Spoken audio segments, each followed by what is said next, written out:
Hello and welcome to the American Cinema Foundation Movie Podcast. I am your host Titus, and today, as part of our Middlebrow series, I am introducing a new guest, Professor Paul Rahe of Hillsdale College, an authority on political philosophy and on republicanism and on America. He is also known to me as the author of an extraordinary essay on Godfather, which taught me to respect Francis Ford Coppola and Mario Puzo, and is the impetus behind our ACF podcast on The Godfather. Sir, thank you for joining me. Please introduce yourself for the audience and our subject of conversation today. My name is Paul Rahe. I teach at Hillsdale College in the history department, but I also teach in the graduate program in political science. And I'm an old movie buff who got children and didn't see movies for a certain number of years, and a great admirer of the Godfather series, of the book as well, let me add, which I think is a wonderful study of cultural difference. And from my perspective, and actually from the perspective of the author of the book, it has something of interest to say about the difference between antiquity and modernity. To put it in simple terms, the world imported into America by the Sicilian Americans, represented in Godfather 1 in particular, but in the other Godfather films as well, is culturally different from America in the sense that there's a set of moral standards observed by Don Corleone in particular, and that Michael Corleone has trouble coping with in an American setting, that's different from the morality that we're used to. And it reflects the morality in many parts of the world, which is to say that one's obligations are to those close to one, one's kin, and those who are assimilated to kin. In Latin, you have the word familia, which refers to your family. You have the word familiares, which refers to one's friends who are assimilated to family. I was once married to a Turk, and a Turkish friend of mine, in the wake of the marriage ceremony, said to me, "You have one foot in our house." Okay, a familiaris has one foot in the house of his familiaris. And the understanding of the relation of friendship is to assimilate it to family relations. Now, what that means is a good man is a man who helps his friends and harms his enemies. The dictator Sulla, on his tombstone, it said that he outdid all other men in helping his friends and harming his enemies. And if you go back and look at Plato's Republic and you look at Polemarchus, what is justice? And his immediate notion is justice is about helping your friends. And Socrates nudges him into accepting also that you must harm your enemies. That understanding of what a good man is really quite different from the traditional American understanding, but it lives on in certain places in the world. For example, in the Arab world, in which helping your friends, that is to say, your kin, your clan, those people closely associated with you, that outranks everything else. This is true in Chinese culture as well, and it's to some degree true in Latin America. And there are other places in the world in which this old way of looking at obligations lives on. And what The Godfather is in part a study of patron-client relations of the sort that involve amicitia in Latin, friendship, in an American setting. And the way in which the familia, in the narrow and in the broader sense, breaks down under the pressure of American life. And it's this familia that is the basis for everything that Don Corleone does, and for much of what Michael Corleone does as well. Those particular movies are a study of another world that for a time was embedded in our own world. I cannot see those movies too often. Yes, I agree with you, sir. There is an insistence in the rule of family or the rule of a patriarch of a certain kind that the law and the political community has to be even subsumed to the family, or that the political community should be based on conflict between families and the alliances and intrigues that are inevitable, like we see with the five families in Godfather. Yes. And in that sense, honor and treachery being a man of one's word and intriguing are simultaneously necessary, and one says the truth inside the house or inside the family, but one doesn't necessarily say the truth outside. Absolutely. And that is a very different arrangement for social, not just for political life, than rule of law, contract, paying what you said you'd pay, and giving what you said you'd give in return for pay. And it does make for one of the few sources we have for tragedy. I don't think Hollywood has had since Godfather any tragic story that compares. And it's because of how rare this way of thinking has become, or how little it is noticed in the places where it does survive. It's the alternative, however, to the modern world of rights. Yes, that's exactly right. It's the alternative to also the morality that you get in Immanuel Kant, which is a morality that is abstract, and it has to do with what you owe to everyone. I can push it a little further. It's at odds with Christianity. It's an ancient pagan understanding that survives today in many parts of the world, and we are not apt to understand those parts of the world very well if we do not think about the themes of the Godfather films. One of the things I do at Hillsdale College is I ask my students in Greek history, and I ask them in our Western Heritage course when we get to Greek history and Roman history, to go see that movie and to pay attention to the theme of friendship that runs through the entire film. Friendship and family relations. Yes, we could say broadly that it's so hard for us to understand it because in certain ways American politics has changed the family, whereas in other places it's family that changes politics. That's very nicely put. Professor Harvey Mansfield has a great line somewhere. He says, there's nothing about the American Constitution that requires friends and family to vote on any number of decisions, from the most mundane to important decisions, but nevertheless people do. Yes. It is a way of building consensus that shows how far into society the opinions about representation and about equal rights have penetrated. And that makes it so much easier for people to relate to strangers in a friendly way. And on the other hand, so much harder for family to stay together. So there are advantages and prices to be paid. When you redefine family solely in terms of contract, breach of contract becomes very easy. It's a business relationship. It's not a relationship that defines you. In fact, nothing defines you except willful choices that you can undo afterward. So the consequence is that when the contractual model begins to invade the family, you have family breakdown on a very large scale. One of the fundamental facts of American life right now is more than half of the children born to women aged 18 to 34, the prime childbearing years, are born out of wedlock. Yes, and this is not a state of affairs that was, say, advertised 50 years ago. It was not something to which the nation strove by deliberate and public political process or in any other public way. It happened because people did not understand what the consequences would be of redefining the terms of loyalty and obligation. And so this is one reason learning about the old tragic stories and the old tragic conflicts can help illuminate things that otherwise happen invisibly up until the massive consummated facts stare you in the face in statistics a generation later. Right. And Godfather, it's a reminder that the way we live is not the way people have always lived in the past. And the way we live is not the way we have to live. There's another movie that I would love to touch on today, and that is Martin Scorsese's Silence. Sure, you mentioned this movie made you think about the relationship between Caesar and Christ and the fundamental conflict at the core of how we think about our personhood, our humanity. Let me start with the biblical passage. Give to Caesar what is Caesar's, give to Christ what is Christ's. That passage introduces something into the history of the West that has caused an enormous amount of conflict and in a variety of other ways has been very fruitful. And it distinguishes the West from what came before it.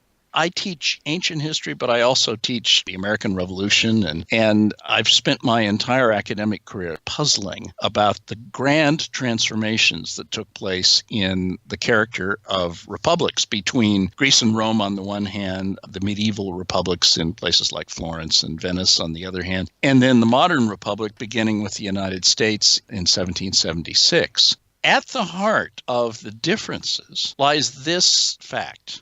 In ancient Greece and in ancient Rome, there is no difference between piety and patriotism. The city, be it Rome or Athens or Sparta or Thebes or Argos or whatever, has its own gods. And to worship those gods is to be loyal to that city. So the distinction that we draw between church and state is entirely foreign to the ancient experience. One of the reasons that the Roman emperors persecute the Christians is they will not worship the emperor, and emperor worship is a part of the patriotism of a Roman. So to refuse to worship the emperor is to rebel against Roman rule. And that is intolerable. They don't really care what the Christians believe. They care what they do, a kind of outward performance that is part of one's patriotism.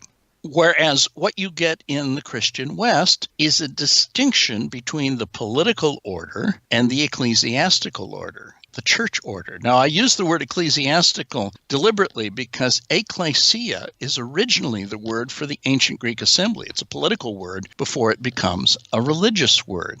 Yes. And the religious ecclesia at Athens and the political ecclesia at Athens are one and the same. But within the Christian world, especially the world of Western Christendom, there is a division between the secular rulers and the spiritual rulers. That, and it's the foundation, or it's the beginning point for the reflections that lead to a separation of church and state in a place like the United States. One of the reasons this interests me is it seems to me that the separation of church and state is unnatural. It is an artifice. It's a very effective artifice for preventing religious conflict. But nonetheless, the instinctive natural human pattern is to bring the political and the religious together. And what interests me about Martin Scorsese's Silence is he's looking at Japan at a time where there have been Jesuit missionaries. They've had a considerable success in Japan. There has been a political crisis, and Christianity is being persecuted. And you get a dialogue between a Jesuit missionary and a figure of authority in Japan. The figure of authority in Japan is making the argument to the Jesuit missionary that the Roman emperors made to the Christians, which is to say, there is no place in Japan for a religion that establishes an authority that is not political. There's plenty of space in Japan for a civil religion or a civic religion or a political religion that is coterminous with the political order. But there is no place in Japan for a religion that says there's a sphere that belongs to God, and it's distinct from the sphere that belongs to Caesar. And so the movie brings out that clash that you see in the Roman Empire, while the Roman Empire is still pagan. And it is a reminder that large parts of the world still operate on the kinds of principles that the ancient Greek and the ancient Roman city operated under. For example, I don't think we can understand China today unless we understand that the religious groups in China have to be, from the perspective of the Chinese ruling order, first and foremost patriotic. That is to say that what is owed to Caesar includes everything that is owed to Christ. And so there must be thoroughgoing supervision of religious sects. You know, in recent years, you've seen a persecution of Falun Gong in China. That arises from the fact that any religion that establishes an authority that is not subsumed under the political order is a threat to that political order, just as Christianity was a threat to the pagan Roman political order. The idea of a religion separate from politics is not something that the Chinese can get their minds around. And by the way, the same thing is true in the Arab world, where you have a religion, Islam, that is political down to its toenails. It's not a religion of faith nearly as much as it is a religion of political order and ritual observance. Law and obedience. Yeah, and the very word Islam means submission. Americans have a propensity to project on the rest of the world their way of understanding everything. Americans are extremely parochial. We're a country of 330 million people. We look inward. And when we confront the rest of the world, we have a tendency to project our understanding of ourselves on them. People in every political regime do this sort of thing, but it's especially heightened in our case because we're so large and we don't really get to know the rest of the world. Most Americans know their own little bailiwick and don't really learn about this. So the kind of political analysis that you get in the Washington Post, the Wall Street Journal, the New York Times, and in the federal bureaucracy is very often blind to these profound cultural differences. Yep. America is not just a country, it's a world. Yes. It is very difficult for people to conceive of any other. And one of the great virtues of Martin Scorsese's movie Silence and of Francis Ford Coppola's Godfather movies is they bring onto the stage an awareness of these profound differences in how people see their obligations to one another. Yes, you made me think about the movie Silence in a new way. Of course, in relation to China, the Christians are themselves persecuted in China, and the Chinese government is trying to take control, and to a large extent has control over Christian religion, because as you pointed out, the government thinks that it runs the country and owns the country in an important way, such that there's not enough room left for people to have another kind of organization, the organization of the faith. In a way, the example of the persecution of Falun Gong is even more telling than Christianity, because in China as in Japan, Christianity could be considered a foreign policy threat, given geopolitics and the great game between great powers. But that is not the case with Falun Gong, which is both local to China and apolitical. Nevertheless, it implies that there is an authority that does not stem from the Politburo, from the communist authorities. And that implication by itself is enough to earn persecution. And so, at the political level, the movie does help you see that other parts of the world work differently. The faith in other places is a law that demands obedience and will only temporarily tolerate disobedience. But this isn't a long-term prospect, and it's not a principle, it's only a concession. But in another more fundamental sense, the coming of Christianity to Japan in the movie Silence suggests this other possibility, that the faith could have been extinguished. Yes, it almost was. In the Nagasaki area, where the movie's set, the Catholic faith lives on underground for a couple hundred years. It's an attenuated faith. There are no priests, but somehow it's got a kind of strength. Watching that movie made me want to know something about Christianity in Japan today, because I don't know that much about it. Christianity is a presence in Japan today. How has Japan changed? How did the reworking of Japan at the end of World War II, what's it like there now? It made me curious about a country that I don't know that much about and would love to know more about. And it reminded me of how little I know. That's the virtue of movies like Silence and The Godfather. They remind you that there is a horizon other than the American horizon. There are ways of understanding other than the American way of understanding. And from my perspective, the main purpose of studying history is to get out of one's own cave. Plato described the political regime as a cave, closed in on itself, mesmerized by artificial images that have been created within it, and it blinds one to human nature and to what other caves might be like. So one reason to study ancient Greece or ancient Persia or medieval Europe or Japan or China or Russia or the Islamic world is to be drawn out of one's dogmatic slumber. Yes, I agree. We are aware, broadly speaking, that we are creatures of habits, but we do not understand to what extent our habits are also mental habits. And yet, with most things that pass for events or news, if we were honest, we could say that both the people we dislike or disagree with and the people we like and agree with, our partisans and the other partisans, we know in advance what they're going to say and how they're going to say it. That's the extent to which even our discourse is a matter of habits of mind. And that gives us a certain unity. We have our way even of disagreeing that binds us together, and it's not the way we would disagree with other people from other regimes or other ways of living. Right. And so what do we do when we encounter people we disagree with from other regimes? We impose on them the framework of our own differences, and we mistake what's going on.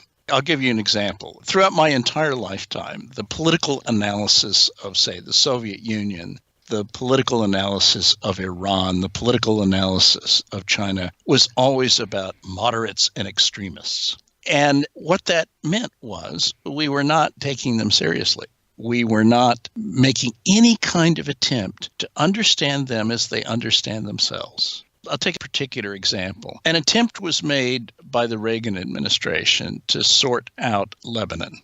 And the notion was a show of military force followed by putting a lot of money on the table and getting the various factions around the table and working out an agreement. It was thought this would be effective. And of course, it is the very sort of thing that is effective in relations between businesses in the United States. You show your strength, and then you sit down around a table, and you reach a compromise, and then you move on. But in that part of the world, where the differences turn on religion between Druze, Greek Orthodox, and Maronites, and Sunni Muslims, and Shiite Muslims, the differences cannot be reduced to the sort of material differences that divide businessmen. And so the whole endeavor flopped, as was wholly predictable. There's an incapacity to understand the other.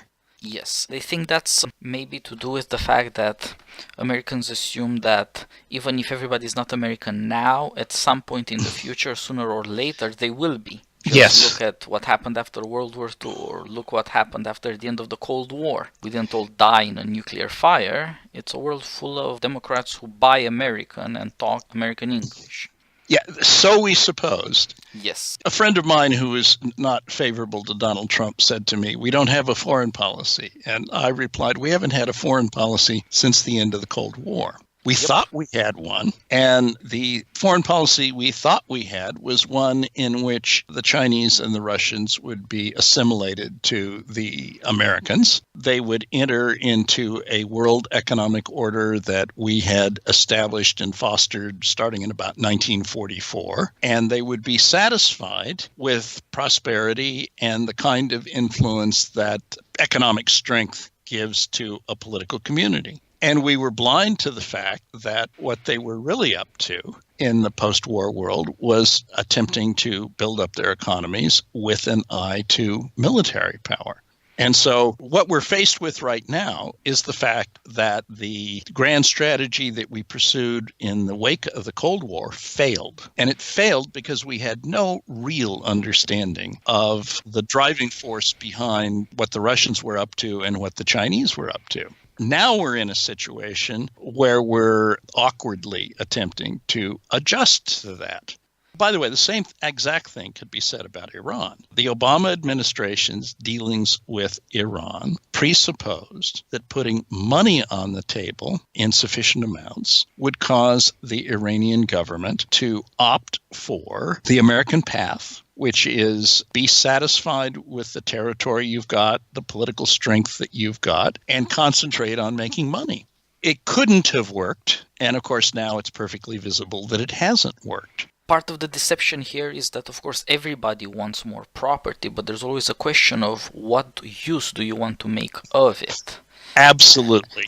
And there's the Machiavellian distinction between mode and order. We have ended up thinking of our own political order and our way of life in terms of certain modes, like technological advances or advances in commerce, in world trade. as if these modes impose their own order, whereas now we're beginning to see that maybe they're far more alien and less familiar than we thought they were, because the Chinese use our modes, so do other political organizations, and nevertheless, they're not at all similar to us in terms of the order they thrive on and sustain. That's very well put. And look, they fooled us because we fooled ourselves. Yes. There was this triumphalism at the end of the Cold War. We were persuaded that a new world economic order was about to emerge, and they allowed us to talk ourselves into this. They echoed our own rhetoric for the purpose of fooling us. But the fooling that really went on is we fooled ourselves with wishful thinking. Yes, weaker powers find it much easier and much more necessary to learn to talk in a way stronger powers like. But it doesn't make it honest. It doesn't make it a principle. It's just a foreign policy. Whereas stronger powers tend to take these things for granted. Americans were not satisfied to be the most powerful country in the world. They also wanted to be loved and imitated in a way. Right. And one consequence of all of this and of our increasing blindness is if you look at American universities, in the wake of World War II, the federal government, with federal money, sponsored and encouraged area studies. That is to say, there was a conviction in the wake of World War II that we needed to know more about the rest of the world. Area studies at American universities has atrophied, and what's replaced it is global studies. And what global studies is about is assuming that the kind of order that we have in the United States and the kind of order that you have within the European Union is a model that will allow one to understand everything else. It's a disaster because it abstracts from cultural and regime differences that remain profound, and it causes us to fool ourselves. Yes, this is again the great advantage of movies and of great storytelling, great poetry. It starts from particulars. The Sicilian family that you see in The Godfather, or you could read about in the famous book of Edward Banfield, is a particular form of organization from a particular time and place for particular people. It's not global studies. It's just one part of the globe that is in part characterized by insisting on staying the way it is, on its own partiality. Right. Mario Puzo's book, which lies behind the Godfather series, is really wonderful in this regard. Puzo understood, Coppola understood, and Martin Scorsese. It leads me to want to see more of his movies. I probably have seen more of his movies and paid no attention to the fact that they were his, because mostly I go to the movies, if I go to the movies, to be entertained. But Silence was not an especially entertaining movie. It was very well acted, but it was pretty grim. But it was a very great movie. It captured something that people don't understand and that they need to reflect on. And it did so wonderful acting. It's a movie that I want to take a sort of year, and then I want to go back and see it again to look at the details, the way the thing is put together. The Godfather movies, you can go back and see them again and again because it's so carefully done and so thoughtfully done.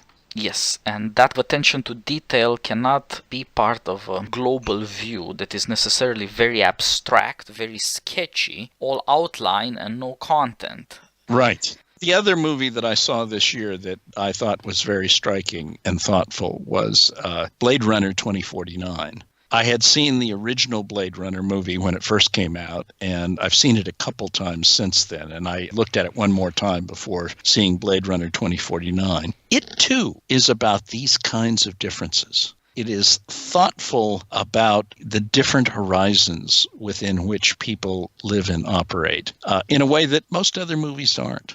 That's true, and shows a future version of America. It's an exploration of what happens if you push certain principles to shocking consequences while minimizing others. Yes, yes. And again, brilliantly acted and brilliantly laid out. It is beautiful to look at, even if what you see is often worrisome or even scary, and that's a rare achievement.